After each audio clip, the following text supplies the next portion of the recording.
Esto es de una chica que vi el lunes, ¿vale? Mayo de 2019.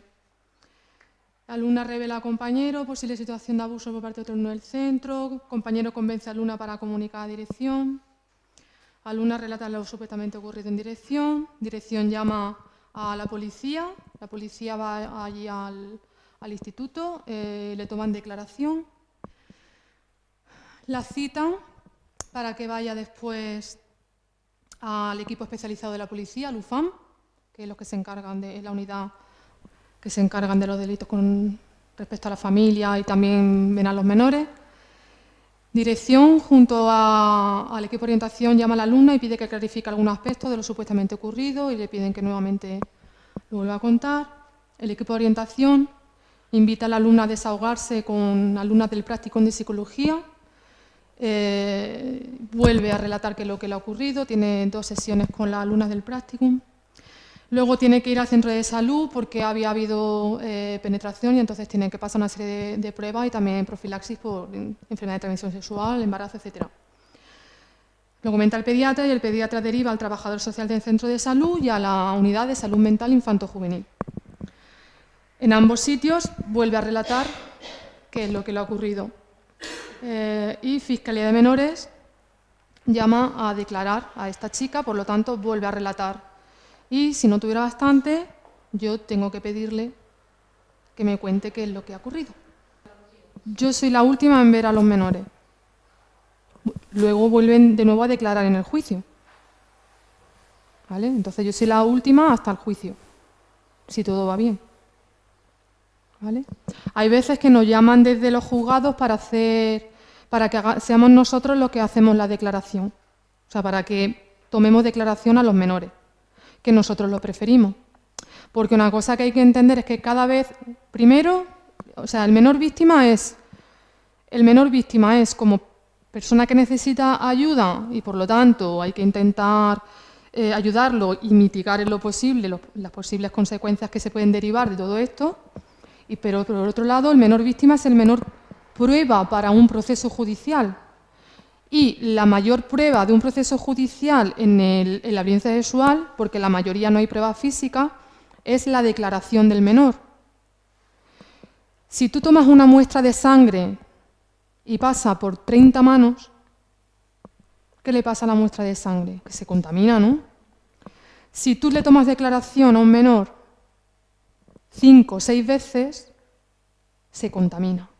Porque además, si el que toma la muestra de sangre, todos son analistas de laboratorio, a lo mejor tienen cuidado. Pero si el que coge la prueba de sangre es lo mismo un analista de laboratorio que la limpiadora que lo va a llevar, que cualquier otro profesional, la contaminación es mucho mayor. ¿Entendéis lo que quiero decir? Entonces, lo ideal, y por eso, fijaros que la reivindicación la llevamos haciendo desde el 2008. No puede ser que un menor cuente y vuelva a contar y vuelva a contar. Porque además de los niños que a lo mejor a partir de 8 o 9 años, vale porque ya tienen su formación cognitiva ya es mayor, pero un niño de 3 o 4 años tú no le puedes preguntar 2 veces ni 3. Porque es que además, dependiendo de cómo le preguntes, es que le vas a introducir información. La defensa se basa mucho en lo que ellos llaman las contradicciones, que yo como psicóloga especialista en esto no son contradicciones, son contaminaciones. Pero claro, eso defiéndelo en un juzgado. Entonces ya no solo yo voy por la vertiente de como psicóloga que presta ayuda y como psicóloga forense, porque mi parte de evaluación, yo soy psicóloga forense. Entonces la parte de evaluación, que también es una ayuda del menor, es no contaminar el relato. Entonces, a la hora de recabar información, que lo vamos a ver, es muy importante cómo recabarla. Perdona, entonces, ¿la primera versión es la que prevalece sobre la demás o es la que te da a ti? La que prevalece es la que da en el juzgado y en las fuerzas y cuerpos de seguridad del Estado. Todo lo anterior Lo puede reforzar, sobre todo si va en la misma línea, pero si empieza a haber contradicciones, lo que le diga al juez de instrucción, que no es el mismo que luego sentencia, lo que diga en el juzgado de instrucción, eso tiene mucho peso. ¿Cuánto pasa de la primera declaración, por ejemplo? ¿Al juicio? Yo me he encontrado hasta 9 años. Pero 9 años después, no sé. No, pero 9 años después luego en la vista oral. Bueno, te he puesto el caso más extremo que he tenido. Lo mínimo que me he encontrado ha sido 1 año. 1 año, lo mínimo. Y fue porque él se declaró culpable. Vamos, que reconoció los hechos, por eso fue 1 año, si no, no es.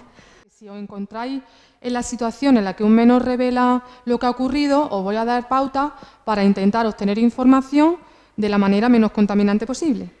¿Vale? Habéis visto que se estima que el 23% de las chicas... Bueno, el Consejo de Europa sacó una campaña que era 1 de 5. O sea, se estima que 1 de cada 5 menores son víctimas de violencia sexual.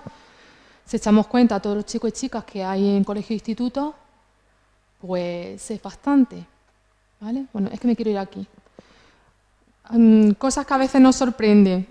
Yo saco a colación lo que más me encuentro. Como he dicho, yo soy casi la última fase, entonces yo puedo ver por dónde ha ido el menor y qué es lo que se ha ido encontrando, ¿no? Y mucho es, ellos sienten que le echan en cara o que no se los creen porque han pasado durante mucho tiempo. Porque no han gritado, porque no se han revelado y porque no han luchado para que ocurriera. ¿Entendéis lo que quiero decir con eso? ¿Sabes? Como, bueno, pero ¿te amenazó? ¿Te pegó? ¿Te puso un cuchillo? ¿No gritaste? ¿Vale? Entonces, ¿por qué hay veces que la víctima no habla? Porque, por ejemplo, los casos más pequeños, niños muy pequeñitos no saben lo que le está ocurriendo, no tienen ni idea. Es como el caso que ha expuesto la compañera. Con 3 años, a no ser que sea algo doloroso físicamente, ellos no saben lo que está ocurriendo. Incluso es muy difícil detectarlo porque no van a presentar indicadores. A lo mejor lo único que presenta es un comportamiento sexualizado, o un lenguaje muy sexualizado, o conocimientos sexuales inadecuados para la edad que tiene. Eso lo puede presentar, pero puede que no. Ellos no saben, no es que lo oculten voluntariamente, sino que no tienen nada que contar porque para ellos no está ocurriendo nada anómalo. No comprenden que lo que sucede es anormal. Tienen miedo de que les tachen de mentirosos, pero también porque hay diferentes tipos de abuso sexual. Está el intrafamiliar, o por parte del entorno, que es el que más sucede, hasta el 85% de los casos es por parte de personas cercanas al menor, y luego está por parte de las personas desconocidas o extrañas.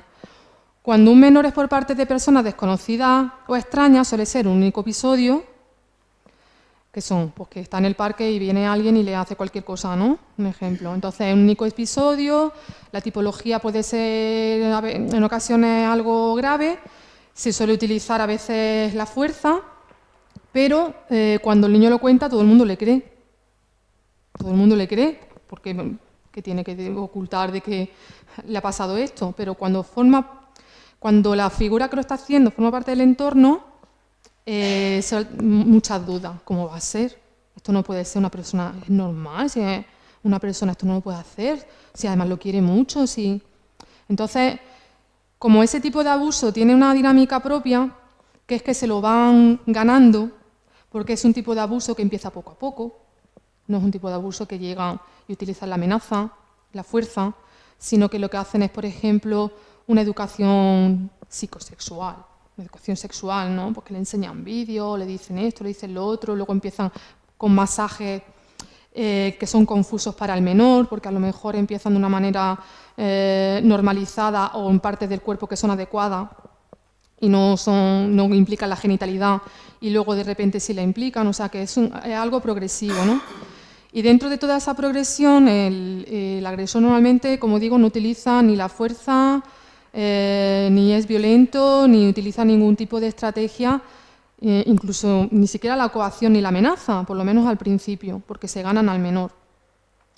Pero ¿qué ocurre? Que cuando esto ya va pasando el tiempo y a lo mejor el menor ya no es tan pequeño, sino que ya se empieza a dar cuenta de que lo que está pasando no es adecuado, no es normal, hay una progresión en la tipología del abuso. A lo mejor empezó con tocamientos y está continuando con felaciones. El agresor, para ganarse su silencio, le dice cosas como, por ejemplo, no te van a creer, te van a decir que tú eres el culpable. Si, por ejemplo, el padre, yo voy a ir a la cárcel, tú vas a ir a un centro de protección, vas a arruinar la familia. Entonces le dicen una serie de cosas que ellos se lo creen.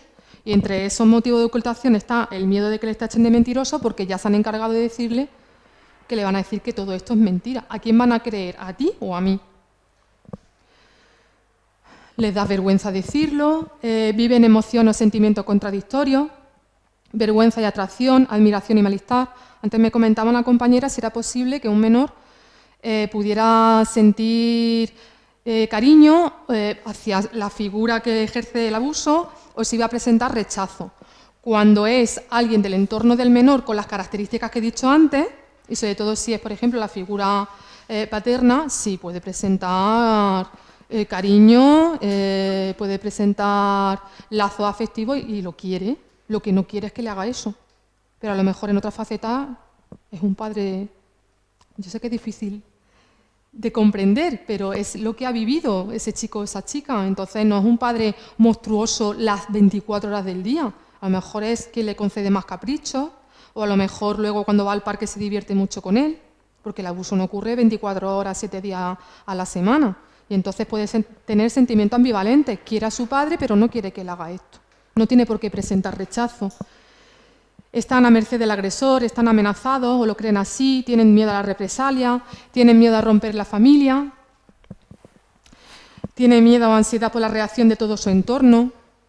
Disgustar, si por ejemplo es por parte de alguien que no es de la familia, un vecino, un amigo, de los padres, alguien que forme parte del círculo pero no familiar, pues que sus padres se disgusten, o los profesores, o que estalle un escándalo, provocar reacciones violentas, etcétera. Muchos dicen, es que yo no podía decir nada porque yo sabía que mi padre es que iba allí y lo iba a matar, es que lo iba a matar. Entonces, ese miedo de que el padre se hubiera involucrado, u otra persona, y pudiera hacer algo de lo cual fuera perjudicado, pues no hablan. La culpabilidad. La culpabilidad es uno de los mayores motivos por los cuales no hablan. La mayoría de los menores se sienten muy culpables. Culpables por no hablar. Culpables porque, según ellos, se están dejando. ¿Por qué? Porque no luchan, ¿no? No hay una acción defensiva activa, sino que para ellos es como que no estoy haciendo nada por esta situación. Ventajas adicionales, el caso de una niña que por ella no hubiera hablado, es porque habló una amiga, una niña de 11 años. También es cierto que el tipo de abuso, como he dicho antes, no era muy invasivo, para ella no era doloroso y para ella merecía la pena pues, por todo lo que obtenía. ¿Sabes? Vamos a ver, entendedme, no es que el abuso fuera, hacemos esto y te regalo, sino que es que hay un trasfondo ahí en el cual el agresor va trabajando esa relación. Pero ella veía todo lo que tenía y sabía que si esto se descubría, él iba a desaparecer de su vida y todo lo que tenía también iba a desaparecer. Entonces ella no quería hablar. De hecho, aunque se descubrió, ella tanto en el juzgado como en nuestro centro, ella lo que hacía era justificar, minimizar, quitarle importancia, decir que no era tanto, pero por eso, porque no quería perjudicarle.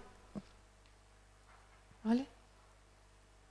Como he dicho antes, la estrategia empleada normalmente es persuasión y engaño, relación de confianza, situación confusa, la sorpresa, premios castigos, amenazas verbales cuando ve que puede hablar el menor y la violencia física es muy infrecuente.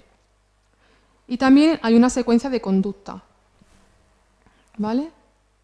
El contacto pseudoeducativo va en progresión, a veces se pasa por todo y a veces no. De hecho, lo que es la penetración es en un porcentaje bajísimo de los casos. Esto ya lo he explicado antes, que es porque los niños no hablan, ¿vale? Porque van poco a poco, mantienen el secreto, no saben cómo salir de esa situación porque piensan que si callan es malo, si hablan también es malo porque va a ocurrir consecuencias negativas.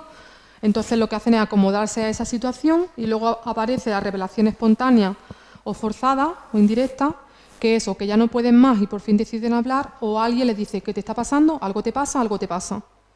Y entonces es cuando deciden revelarlo. Y en ocasiones ocurre la retractación, que es que cuando ven que todo aquello que temían sí está ocurriendo, pues que la familia se separa, que el padre entra en prisión, o si, por ejemplo, le dicen que es todo mentira, que eso no es así, que por qué dice esas cosas, puede que se retracte y que diga, no, me lo he inventado. Bueno, vamos con los indicadores y las pautas de actuación.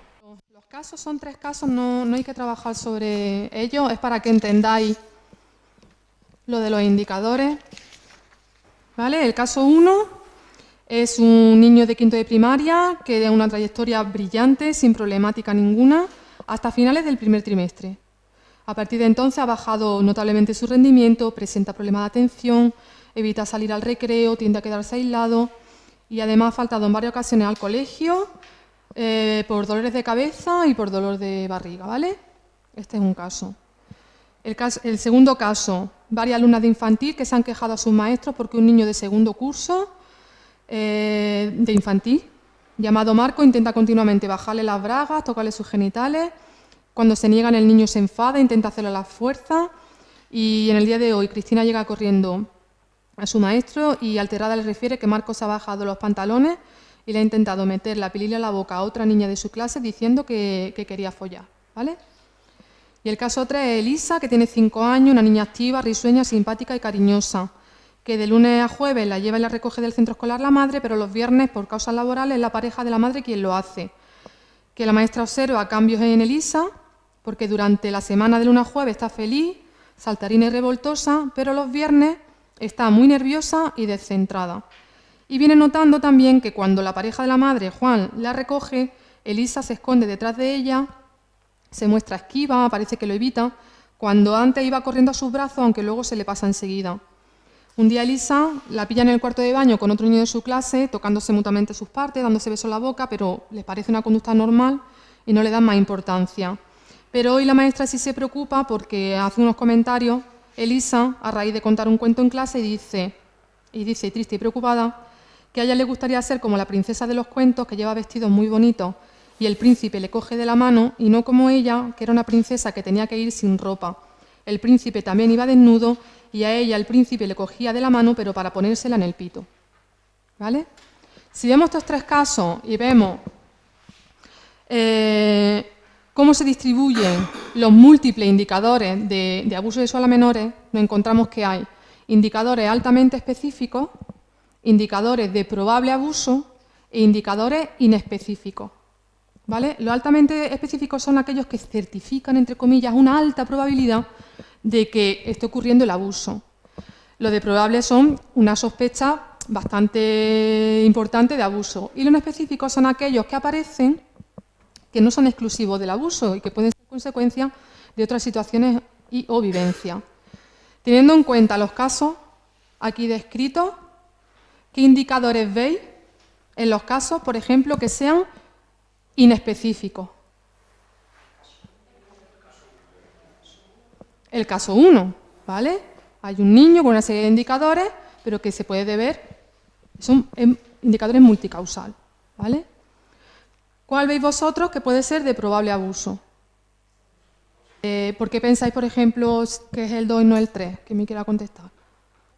Vale, pero ¿qué es lo que está contando? ¿Está contando un abuso? Te quiero decir, está contando, es que a lo mejor este caso no está bien explicado.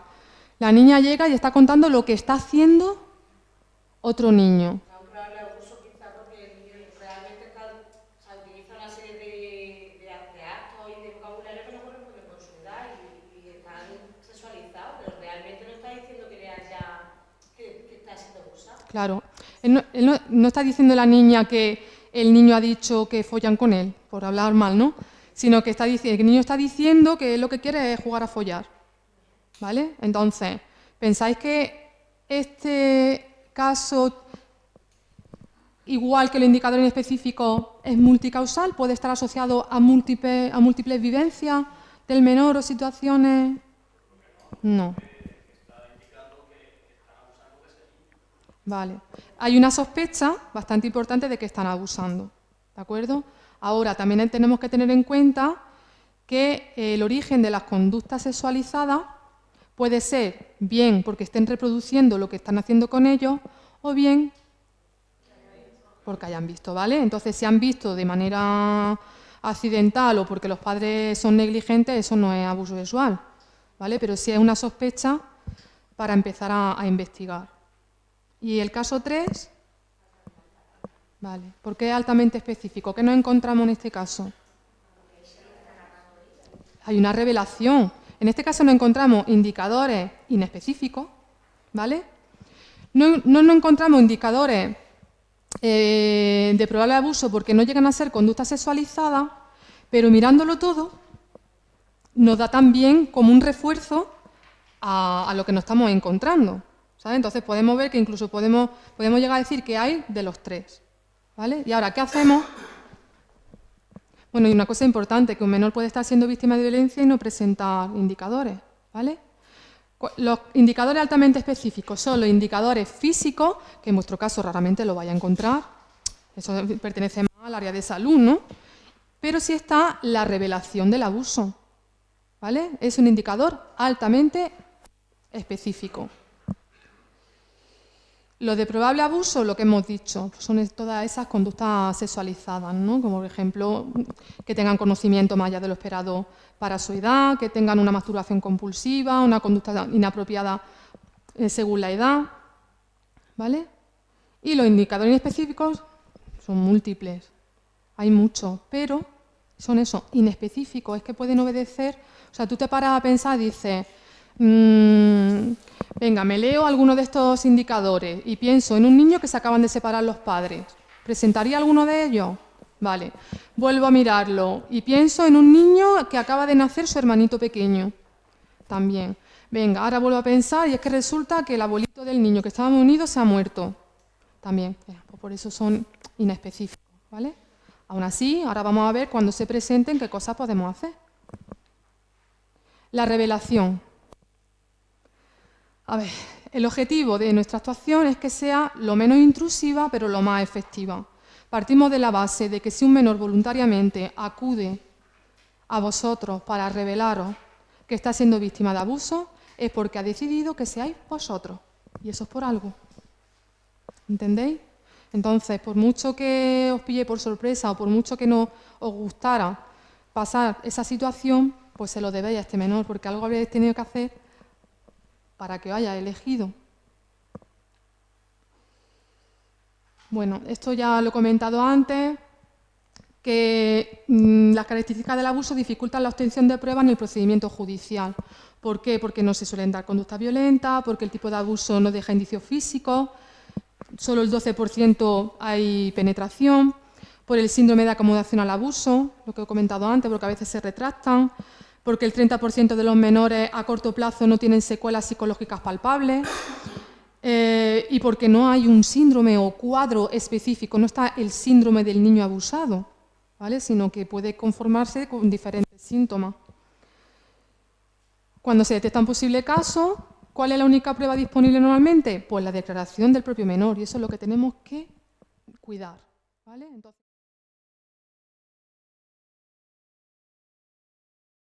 imaginaros que estáis en la tesitura de que un menor os cuenta lo que está pasando. Bien porque voluntariamente lo haya hecho o bien porque hayáis notado algo en él o en ella y le pregunté y decía, oye, ¿te estás bien? ¿Te pasa algo? Te noto últimamente esto o lo otro. Y os revele que está siendo víctima de abuso.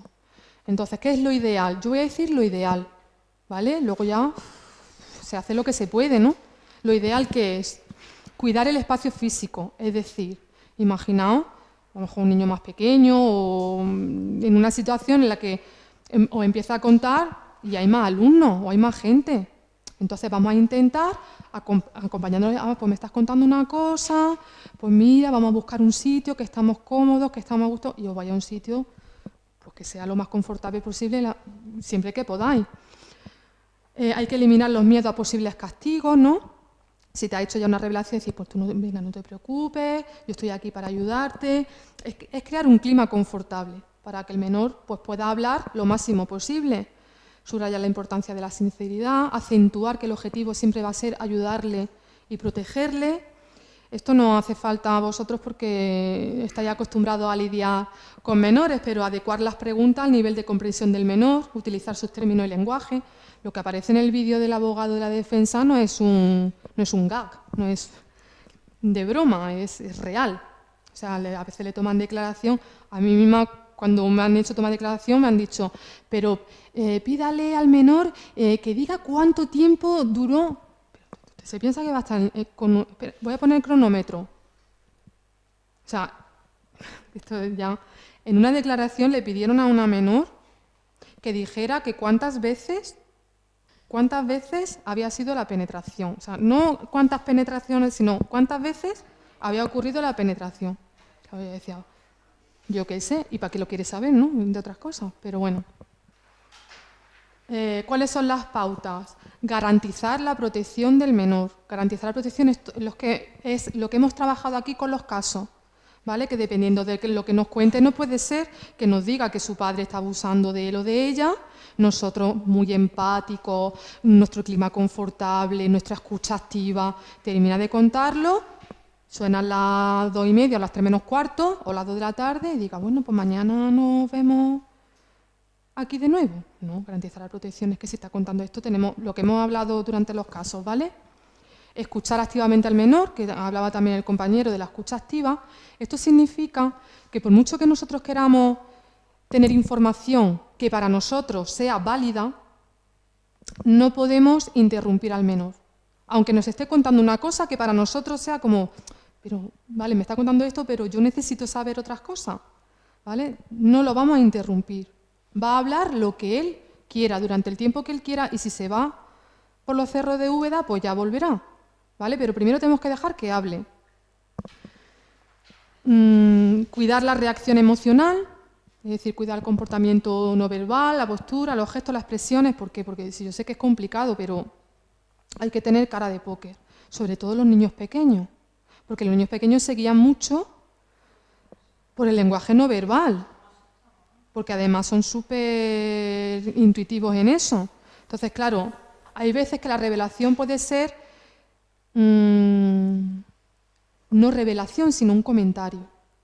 Hablo de los niños más pequeños, ¿no? Es decir, pues yo, con lo que he dicho, por ejemplo, el juego del pito de los culos fue un caso que tuvimos, que fue de manera accidental. Pues yo con tal persona juego al juego del pito de los culos. Y entonces, debido a la reacción que se tuvo, pues el menor, una cosa que había dicho de manera espontánea y natural, porque él lo estaba viendo natural, pues a partir de entonces ya no quería hablar, porque entendió que era como, yo no sé lo que he dicho, pero te tiene que ser malísimo, vamos, tiene que ser de lo peor, porque vaya como se han puesto. Entonces tenemos que intentar estar lo más neutros posibles para que ellos no vayan viendo qué cosas son más aceptables de las que está contando y cuáles menos. Normalizar, tranquilizar, mostrar que se le cree, ¿vale? Entonces mostrar que se le cree simplemente con no hacer preguntas que rompan ese creerle ya es suficiente. No hay que estar, no, sí, yo te creo. No hace falta, pero no el decir, pero esto cómo va a pasar, pero cómo te lo va a hacer esta persona, pero si yo he hablado con ella, hay una persona totalmente normal, ¿vale? Dejar que exprese sus emociones, que tendemos, ya lo sabéis, somos una sociedad que somos totalmente castrantes con las emociones que llamamos negativas. Alentamos mucho las positivas, la risa, la felicidad, la alegría, pero cuando viene el llanto o viene la tristeza o el miedo, es como no, hay que dejarlo, tiene que expresar. No forzar las declaraciones, en el sentido de que le vamos a dejar hablar, y si tenemos más información que creemos que es necesario recabar, lo vamos a hacer, ahora vamos a ver cómo lo podemos hacer, pero nos vamos a quedar hasta que el menor quiera hablar, porque forzar no sirve de nada. Si ya no quiere hablar más, vamos a tener una información que va a ser menos válida e incluso puede que nos esté contestando para que nos callemos y no le hagamos más preguntas y no sea la realidad. ¿Entendéis lo que quiero decir? Entonces, si no quiere hablar, se acabó, ya está. Es la información que tenemos y nos quedamos ahí. No dar más información de la que él ha dado o de la que él tenga, o sea, no hacer más preguntas. Por ejemplo, te está tocando un tocamiento, tú no le vayas a preguntar por otras tipologías de abuso. Oye, ¿te ha hecho también esto? ¿Te ha hecho...? No, o sea, lo que cuente él, porque es que a lo mejor sí ha tenido más, pero si no te la cuentas porque no quiere. Y si tú se lo preguntas a un niño más pequeño, le estás induciendo, ¿vale? Porque a lo mejor ni siquiera sabe lo que le estás preguntando y te dice que sí, por decir. Contestar de manera clara y sincera, y cuando no sepamos, no haga una pregunta y no sepamos lo que va a pasar, se lo decimos.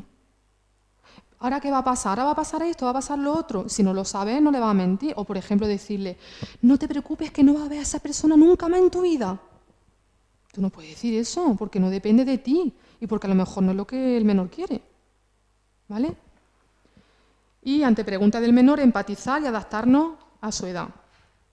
Bueno, esto viene con respecto a la obligación que hay, lo de garantizar la protección, que es que ya en el 2015 salió una modificación de la Ley Orgánica del 96 de Protección Jurídica del Menor, por la cual toda persona que tuviera noticia a través de cualquier fuente de información de un hecho que pudiera constituir un delito contra la libertad e indemnidad sexual, de trata de seres humanos, explotación de menores, tendrá la obligación de ponerlo en conocimiento del Ministerio Fiscal sin perjuicio de lo dispuesto a la legislación procesal penal. Vamos a ver, Ministerio Fiscal, lo que hemos hablado, a la autoridad. Hay que comunicarlo. Ahora, seguimos con las pautas de actuación ante la revelación. Cuando sea indispensable, principio de mínima intervención y obtener solo la información relevante para la investigación. ¿Qué se refiere a la mínima indispensable? Porque si te dice el niño, bueno, que no va a utilizar estas palabras, pero con sus palabras dice que alguien abusa de él, evidentemente haría falta saber quién, porque no es lo mismo que abuse de él. Y te cuento un episodio que ocurrió en el verano cuando estaba de campamento en Gran Canaria, a que te diga que es su padre, ¿me entiendes? Entonces tenemos que intentar obtener la información, pero siempre respetando lo que quiera el menor hablar, ¿vale? ¿Qué sería lo ideal que nos dijera el menor? Que a lo mejor con lo que él cuenta ya tenemos esa información. ¿Quién ha sido? ¿Lo que le ha pasado? Bueno, cuántas veces tampoco es tan esencial. El cuándo, por eso digo, porque a lo mejor es algo que ya ha pasado y no está ocurriendo. No es lo mismo de algo que ha pasado y sigue ocurriendo. ¿Dónde ha ocurrido? Y también un poco interesarnos, pues, cómo está él, ¿no? Si él no lo ha dicho, pues, bueno, ¿tú cómo te sientes por lo que ha pasado? ¿Cómo estás?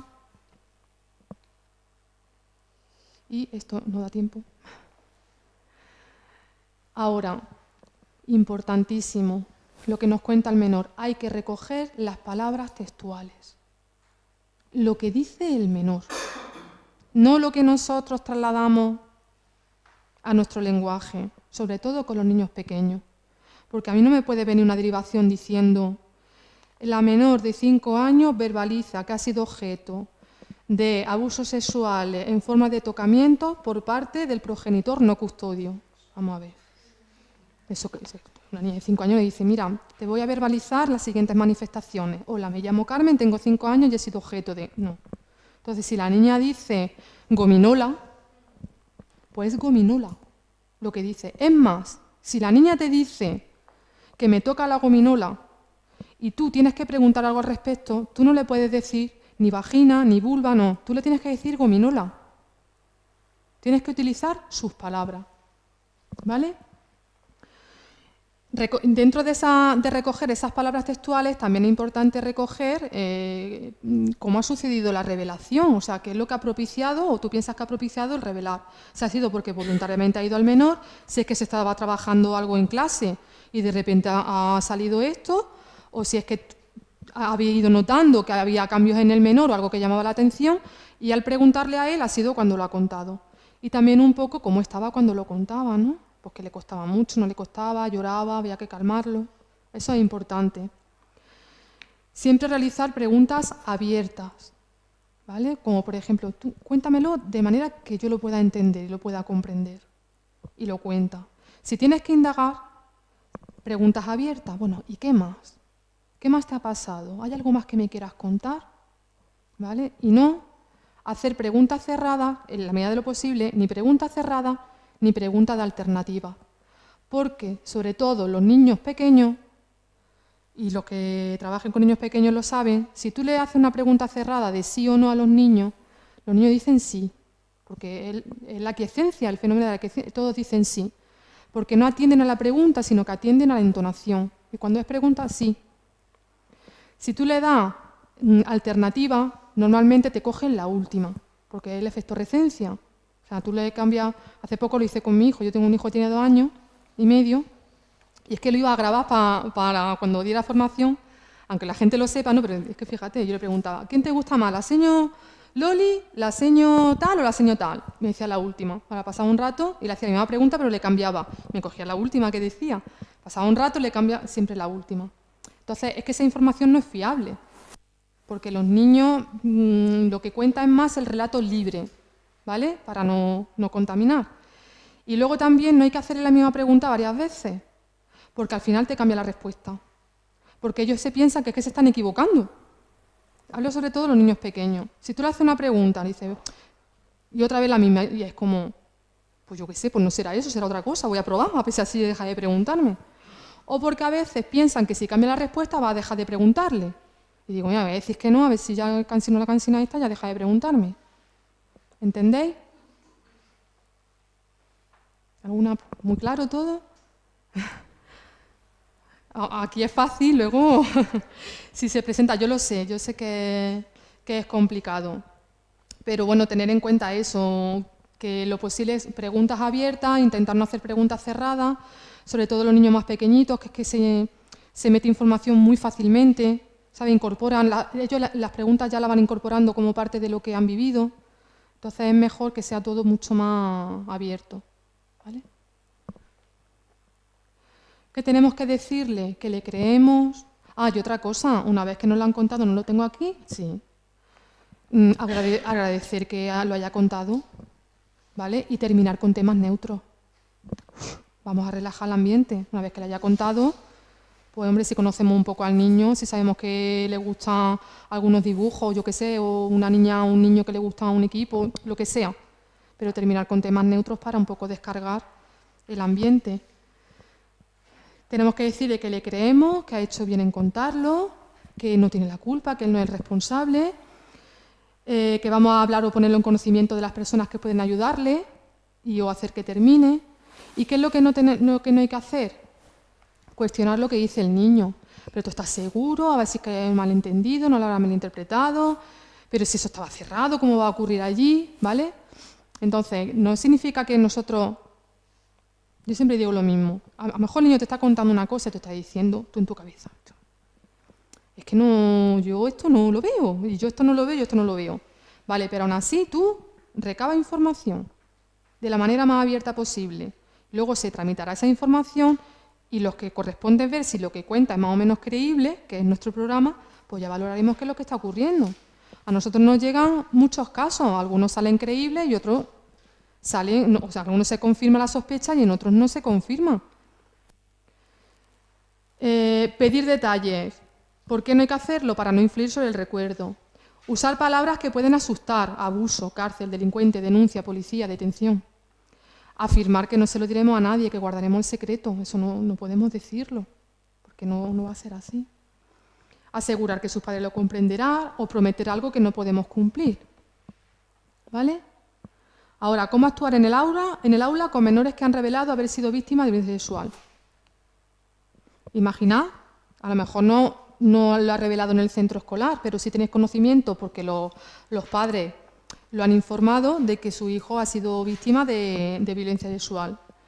Entonces, hay que garantizar la privacidad de la información, bueno, acompañar y apoyar efectivamente al menor, garantizar la privacidad de la información, porque yo me encuentro mucho los niños que cuando ya no saben quién lo sabe y quién no, están muy agobiados, porque ya piensa que lo sabe todo el mundo, que se van a enterar sus compañeros, que lo saben todos los profesores. Entonces hay que garantizar un poco esa protección y también porque al igual, a ver, todo el mundo no tenemos la misma concepción de las mismas cosas.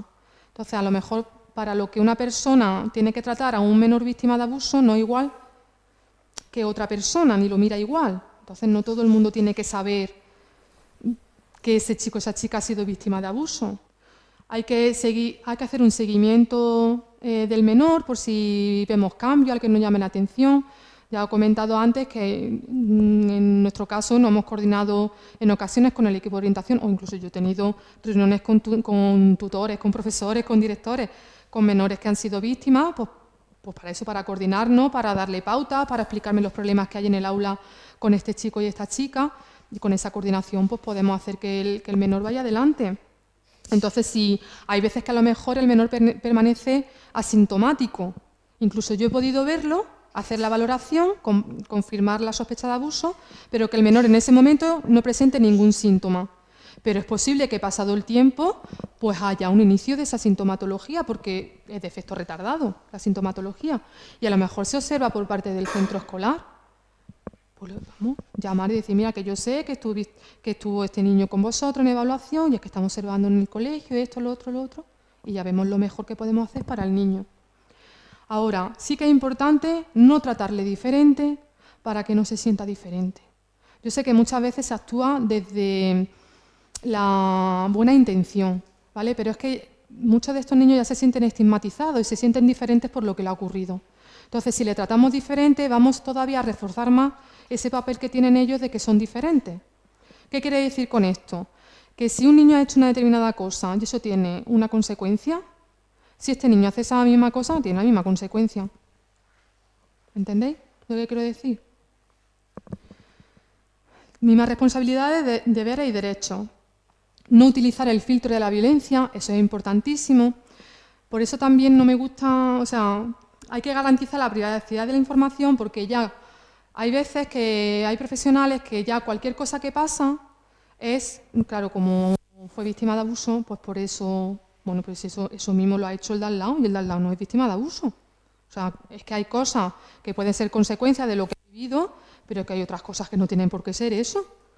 Es que está muy rebelde, tiene 15 años, o sea, perdona, es que es la etapa, es que tiene que ser rebelde. Entonces no tenemos que ya cualquier comportamiento que observemos, detectemos, decir esto es consecuencia seguro de lo que ha ocurrido. No, incluso hay cambios que son propios del desarrollo del menor y que son totalmente normales. Y facilitar la comunicación sin forzar la expresión de vivencia ni sentimientos. Esto quiere decir que si, por ejemplo, en este caso se ha sido a nosotros a quien nos lo ha revelado, que sepa que puede contar con nosotros. Que yo no voy a ir a ti a preguntarte, pero que yo estoy aquí para lo que quiera, para desahogarte, para hablar, si me necesita, ¿vale? Y para los padres y personas del entorno, lo ideal es apoyar al menor y demostrar que se le cree, que no es responsable del abuso, cuidar las reacciones delante del abuso, observar al menor, no preguntarle, es parecido a las pautas que os he dado. Porque los padres, es que hay algunos padres y madres que es que les falta ponerle el halógeno ahí y decir, háblame, para que le cuente y le cuente y le cuente. Y entonces eso es lo peor que puede hacer con un menor. Continuar con la actividad de la vida diaria, que hay padres que cuando se enteran de lo que ha ocurrido, pues a lo mejor antes iba a fútbol y ahora ya, no, es que ya no, porque vaya... A ver, si antes le estaba ocurriendo, iba a fútbol, si ahora lo que ha cambiado es que te has enterado tú, ahora ¿por qué no lo vas a llevar? Si allí no ha pasado nada, ¿no? Entonces, además, uno de los mejores indicadores para que un menor sobrelleve mejor los efectos de la violencia sexual es que no cambie nada en su vida y que siga con sus actividades. No sobreprotegerlo ni tratarlo diferente.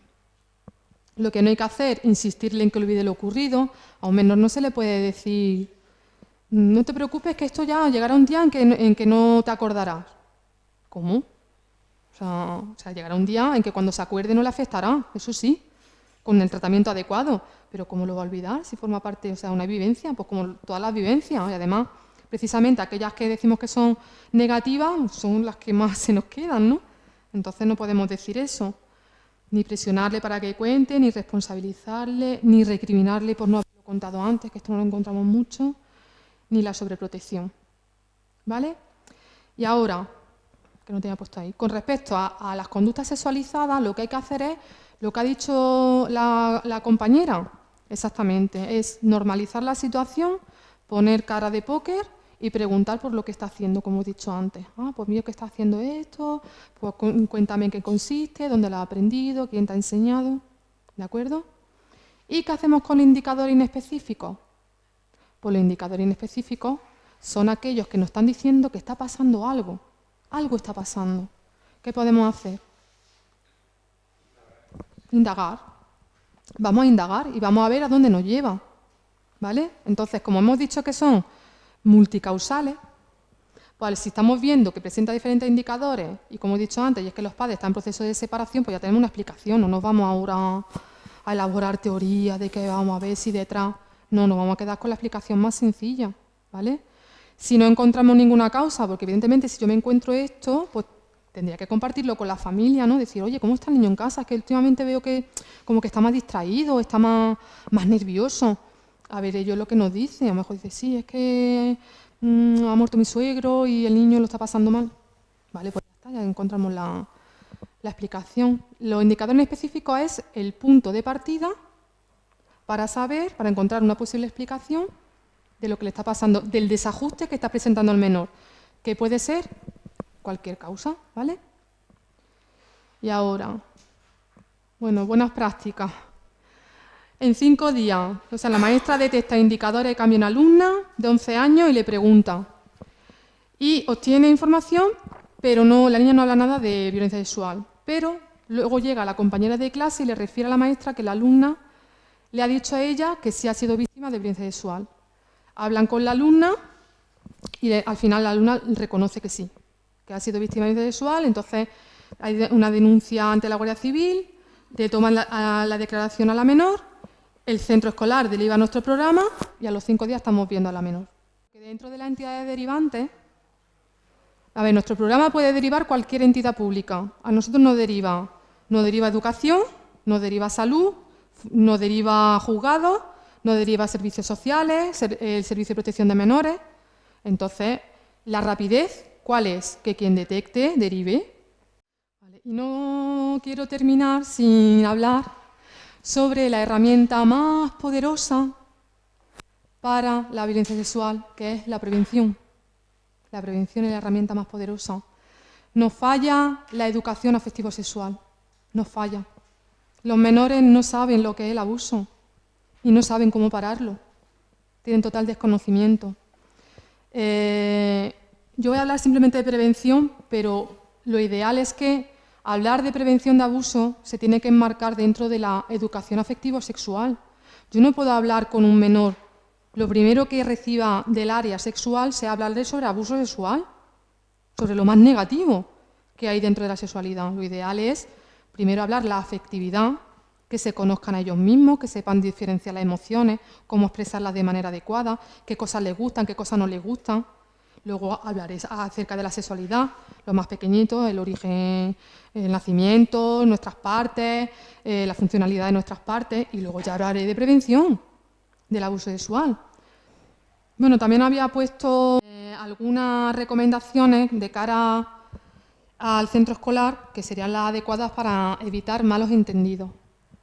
Porque aquí, hombre, siempre, yo sé que es un tema un poco espinoso, pero es la realidad porque también no lo encontramos. Vamos a ver, nos encontramos casos que ocurren dentro del centro escolar por parte de profesores a alumnos. Y es una realidad, yo no la puedo negar porque es que es lo que me encuentro. Entonces, cosas que se recomiendan, vamos a ver, las muestras físicas de afecto, sobre todo para los más pequeños, pues evidentemente tienen que ser limitadas y siempre que ellos quieran. También somos muy obligados, ya no como maestros, sino como padres. Ay, pero que le dé un beso, ay, pero dale un beso. Que no quiere, ¿por qué le tienes que obligar? Vamos a respetarle, ¿no?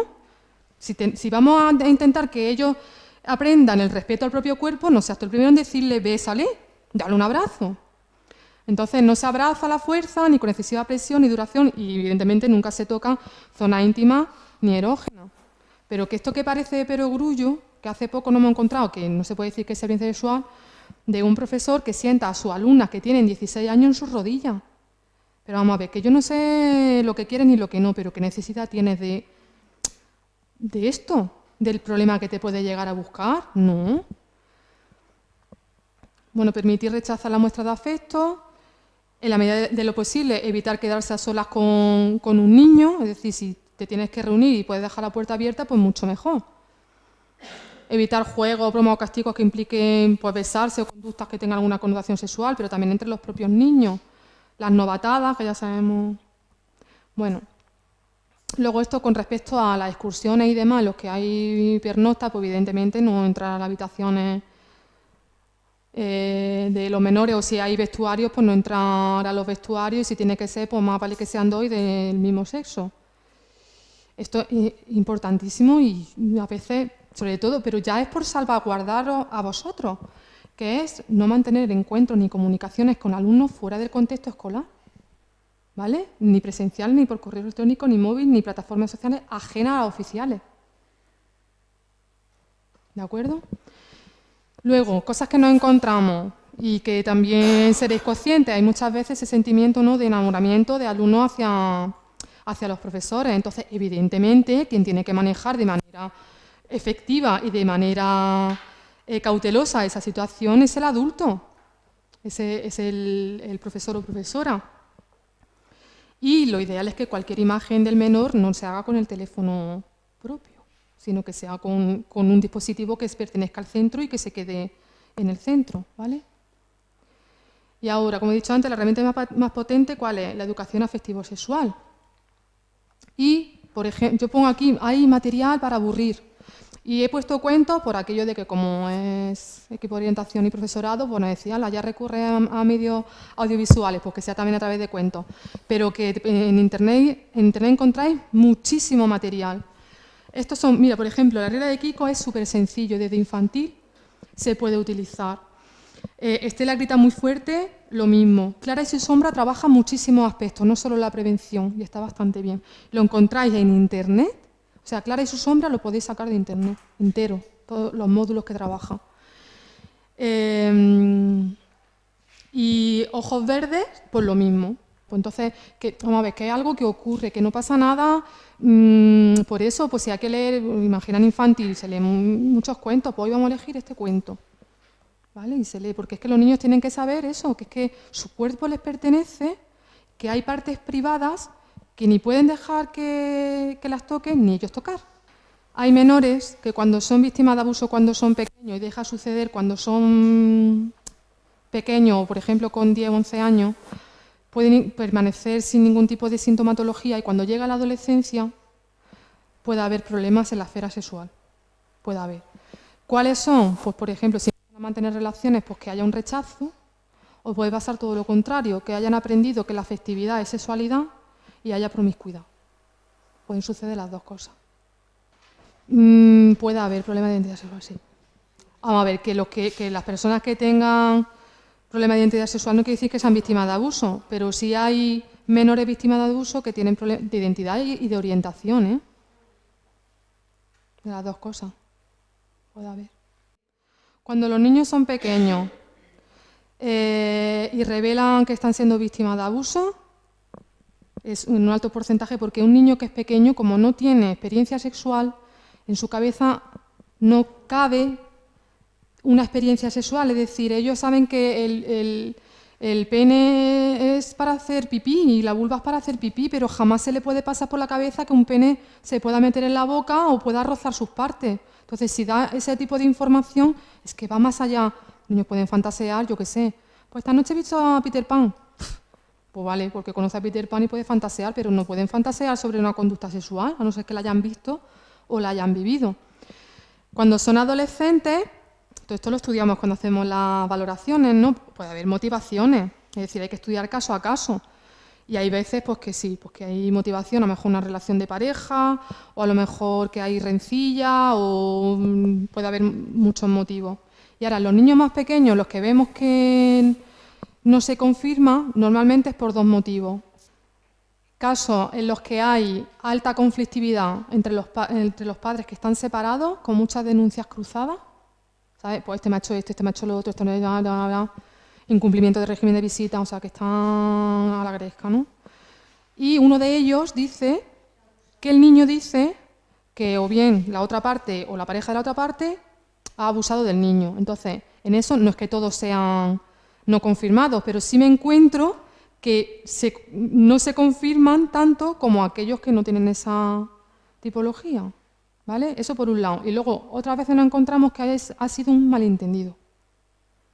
El niño ha dicho una frase, la madre se ha quedado así, ¿qué está diciendo? Ha empezado a preguntar de manera directiva y de una manera que se ha creado ya la hipótesis y ha ido a confirmarla directamente con sus preguntas y entonces ha sido un malentendido y no ha habido. Un caso que tuve, era una niña que decía, es que mi papá me mete el pito por el culo. Eso era lo que decía, mi papá me mete el pito por el culo. Era una niña de 7 años. Entonces, ¿qué ocurre? Con 7 años, si tú no lo has visto o no te ha ocurrido, es que no sabes cómo que hace. Entonces dije, bueno, pues explícame cómo lo hace. La niña no sabía explicarme. Entonces, como tenemos muñecos y tenemos herramientas, le dije, bueno, no te preocupes, que si no me lo sabes explicar, yo te doy unos muñecos y tú me lo escenificas, qué es lo que ocurre. Entonces, la niña llegó y puso al muñeco, lo puso aquí boca arriba y a la muñeca la puso aquí boca arriba. Dice, pues mi papá está aquí, yo estoy aquí y me mete el pito por el culo. Tú dices, pero sí, vamos a ver, o sea, es que no puede ser. Y eso se diferencia porque cuando ocurre de verdad, te lo escenifican, o sea, que te lo dicen y te dan detalles y te cuentan cómo ocurre y te hacen te lo encadenan en un contexto y aunque no te dicen el tiempo, cuando ocurría, pero dices, eso fue cuando no tenía colegio, por ejemplo. Los niños que no han sufrido eso no son capaces de decir eso porque solo no pueden hacer una historia, solo pueden repetir lo que le han dicho que digan. No pueden hacer nada más. Entonces, eso para mí son los casos más fáciles, entre comillas. A partir de que ya tienen conocimientos sexuales y cada vez lo tienen de una manera más temprana debido al acceso a Internet, pues entonces ya lo que yo tengo que dirimir es si lo que me está contando es porque lo ha visto o porque lo ha vivido.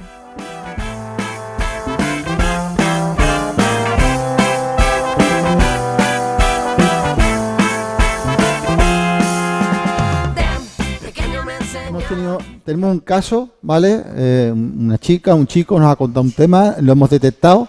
¿Qué hacemos? ¿Qué hacemos con respecto al programa de violencia sexual, ¿vale? De evaluación, diagnóstico y tratamiento?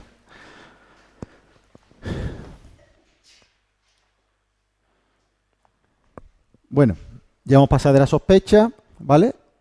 Recabamos información, como hemos estado viendo, psicopedagógica, por los profesionales del centro, ¿vale? El orientador, el tutor, lo que podáis recabar. Sociofamiliar, si hablamos con la familia, si hablamos con los servicios comunitarios. Yo siempre abogo mucho por la coordinación entre los servicios públicos y los comunitarios en muchos casos pueden tener información, ¿vale? Y en muchos casos también os pueden ayudar también, porque generalmente los que más nos derivan son los juzgados y los servicios sociales. Entonces, a lo mejor ellos han tenido alguna experiencia de la derivación o de cómo recabar esa información antes, ¿no? Judicialmente, pues saber si ha habido una denuncia, si se ha denunciado ante la policía, si ha llegado a fiscalía, si hay un juzgado ya que está llevando el caso. Y los indicios, los testimonios y los indicadores que podamos recoger, ¿vale? Si tenemos todo eso y hacemos un informe breve o no. Quiero decir que si, por ejemplo, a nosotros nos pasa la familia la denuncia que han hecho a la policía o la declaración que han hecho en el juzgado o en la fiscalía, si resulta que los servicios sociales tienen un informe ya socio-psicosocial, si hemos hecho el testimonio y lo hemos reflejado por escrito, ya no te van a hacer un informe, simplemente con esa documentación, ¿vale? Se transmite. Se transmite acompañando la ficha de derivación. La ficha de derivación al programa de evaluación. Esta es la ficha de derivación, ¿vale? Un apartado esto es en el caso de que tengáis un caso, yo os lo mandaría por correo electrónico porque es un formato PDF autorrellenable, ¿vale? Lo hacéis en el mismo ordenador, se va marcando los ítems y bien o se firma digitalmente o se escanea y se firma, ¿no? O sea, se imprime y se firma. El órgano derivante, en este caso el centro educativo que fuera, los datos de provincia, etcétera, ¿no? Los datos del menor o menores en caso de grupos de hermanos, nombre, apellidos, edad, sexo. Yo siempre agradezco también la fecha de nacimiento porque a lo mejor muchas veces llega más tarde y muchas veces sobre todo es importante a la hora del juicio la edad exactamente que tenía el menor cuando ocurrieron los hechos, ¿no? Sobre todo cuando se está lindando la edad del consentimiento, ¿eh? De los 15 y 16 años. Los datos de los padres, del padre a la madre, el domicilio, teléfono, evidentemente siempre que los tengamos. Si no lo tenemos y es imposible que lo logremos, no. O en su defecto los datos de los guardadores, ¿vale? Si tuvieran un centro de protección, en un tipo de residencia. La situación legal de los menores, si está tutelado, si vive con los padres, si los padres están separados, quién tiene la custodia, etcétera, etcétera. Vuelvo a repetir, siempre que sepamos esa información o que podamos lograrla. La tipología del presunto abuso, si ha sido intrafamiliar, dentro del entorno del menor, extrafamiliar o entre iguales, ¿vale? Entre iguales, de hecho, últimamente está subiendo bastante los casos de chicos y chicas de igual edad que ha habido una agresión o un abuso entre ellos, ¿no? si ha sido reiterada u ocasional, y los datos si los tenemos del presunto agresor, ¿no? Sobre todo si son menores, si hay una responsabilidad penal o no, si tienen ya 14 años o no han cumplido los 14 años. Y el parentesco, la relación con la víctima, ¿no? Y bueno, algún dato que podamos recabar si no. Y importante a la hora de la protección del menor es saber si existe contacto directo entre el agresor y la víctima, ¿vale? Porque entonces, si, como hemos visto antes, si es el padre, por ejemplo, pues entonces hay que tomar medidas de protección para que eso no pueda seguir repitiéndose. Aquí reflejamos la documental que aportamos, ¿no? En este caso, pues si hay denuncia del juzgado, ¿vale? Y en caso afirmativo, es muy importante para nosotros, sobre todo para cuando se va a judicializar el caso, saber qué juzgado lo lleva y de las diligencias, el número de diligencias previas. Porque así nosotros por teléfono podemos recabar información y informarles de que el menor o la menor ha sido derivado a nuestro programa y ofrecerles el informe que hacen las compañeras.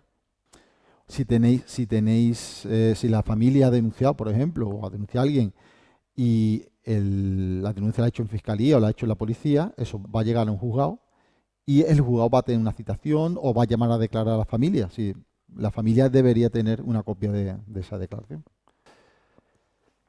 Bueno, marcar si ya hemos adjuntado las verbalizaciones literales del menor, si hay información de los servicios sociales. Como veis, esto es simplemente ir marcando los ítems, ¿no? La información del Servicio de Protección de Menores, si lo hubiera, información de salud, si hay un parte del pediatra, de un parte de urgencias, de la USMI. Si hay información, en este caso vuestra, de educación o de la Fuerza y Cuerpo de Seguridad del Estado o cualquier otro tipo de informe. Al final, pues esto se firma, y les digo, podéis firmaros bien digitalmente si podéis, o se imprime, se firma y luego se escanea para mandarlo. Entonces, esta ficha se adjuntaría con la documentación que hayamos podido recabar, ¿vale? La ficha de acción nos manda en este caso al Servicio de Prevención y Apoyo a la Familia, es decir, a mí, que soy la única persona que lleva actualmente el tema en la delegación, y nosotros ya nos ponemos en contacto bien con Fiscalía de Menores, bien con el juzgado de instrucción que lleva el caso, derivamos el caso a los compañeros de la Fundación Márgenes y Vínculos que empiezan, ya citamos a los padres, al menor y empiezan a evaluar al chico o la chica, y nosotros paralelamente estamos notificando al juzgado de instrucción o a la Fiscalía de Menores que la chica o el chico ha sido derivado, que se va a hacer ese informe, que va a haber un informe de credibilidad del testimonio y se le ofrece, siempre que lo soliciten, para que pueda ser una prueba de cargo en la vista, en la instrucción, ¿vale? También, igualmente, se le ofrece la posibilidad, que para nosotros es muy importante, cada vez se hace más, pero se hace muy poco todavía, se le ofrece la posibilidad de que las compañeras puedan hacer la prueba preconstituida, que no es más que una declaración que se graba en presencia del juez, de los abogados, los fiscales, y que hace que ese menor luego no tenga que testificar en el juicio oral si lo hubiera. ¿Vale? Entonces, estamos previniendo esa victimización secundaria nuevamente, ¿vale? Y que según, en la mayoría de los casos, el tiempo es precioso porque estamos evitando ese sufrimiento del menor, ¿no? También, ¿no? Y lo que ha dicho Rosalía, si nosotros nos llega antes de que el juzgado haya tenido que citar de nuevo al menor para declarar, a lo mejor le ahorramos una declaración o unas preguntas de algún juez o alguna jueza, que hay algunos que son más sensibles y otros que no. Yo hago un filtro y hay veces que vemos que bueno, no son casos de violencia sexual o que el niño tiene 1 año y medio, 2 años y ni siquiera sabe hablar prácticamente, en fin. O también en el caso de que se haya derivado previamente al Instituto de Medicina Legal. Entonces no vamos a evaluar al niño doblemente, ¿vale? Ya es bastante raro porque ya casi todos los juzgados y la fiscalía conocen el programa y suelen derivarlo a nosotros, pero puede pasar. Entonces, bueno, intentamos siempre ponernos en contacto con los compañeros del IML para, oye, este caso lo tenéis, ¿no? Lo derivamos, ¿vale? Porque no vamos a hacerlo doblemente. El programa de evaluación, diagnóstico y tratamiento de menores víctimas de violencia sexual es de la Junta de Andalucía, un programa de la Junta. y luego ese programa lo ejecutan, en este caso, por contrato público, en este caso la Fundación Manejo y Vínculo aquí en Jaén y en otras provincias. ¿Vale? En Sevilla, ¿no? Y en no sé dónde es ADISMA, ¿no? Documentación a aportar, importantísima e indispensable la ficha de derivación. Bueno, te digo, en conclusión, y de los servicios de salud, ¿qué informes nos importan? Pues los pediátricos médicos, los de urgencia, en otras exploraciones como lo del forense, y los informes psicológicos psiquiátricos si los hubiera. De los servicios sociales, pues informes de la intervención del menor o de la familia del menor, si la ha habido, en caso de que tengan abierto expediente, lógicamente. De educación, pues informe del tutor o del maestro, del orientador, del director. No tienen que ser los tres, puede ser uno, en fin, dentro según el caso, ¿no? De los fuerzas y cuerpos de seguridad, pues la denuncia ante la Guardia Civil o la Policía Nacional, las diligencias policiales, es decir, todos los testimonios que ha recogido la policía en este caso, y las actas y los atestados, es decir, todas las operaciones que se han llevado a cabo. Pues se hizo un registro en la casa, hay veces que no nos mandan nada y hay veces que nos mandan fotos, grabaciones y nos mandan huellas dactilares, nos mandan un montón de cosas, que para nosotros eso realmente tampoco no hace nada. Pero. Y de juzgado y fiscalía, eso sí es más importante, es comprobar si existe una comunicación judicial, si hay un juzgado que está llevando el caso. Importantísimo para mí en este caso, porque necesito contactar con ellos y ofrecer el informe y decir, señores, que estamos evaluando este caso, y ya lo antes posible para ver si podemos evitar que tengan que declarar ante el juez. Y saber qué diligencias previas, qué procedimiento judicial hay. ¿Por qué? Porque si yo llamo por teléfono a un juzgado. Yo me entero que el caso del menor lo está llevando el juzgado número 1 de Cazorla, por ejemplo, ¿vale? Y yo llamo, mira, yo soy Antonio María del Servicio de Prevención y era para un caso de un abuso sexual. Me darían de decir, tú dices que eres tal de la Delegación de Igualdad, pero yo no te puedo dar por teléfono ninguna información. Sin embargo, si yo le digo, me refiero a las diligencias previas número 300 y pico, /2019, ya sabe que yo tengo el de la documentación delante y sabe de qué estoy hablando, ¿vale?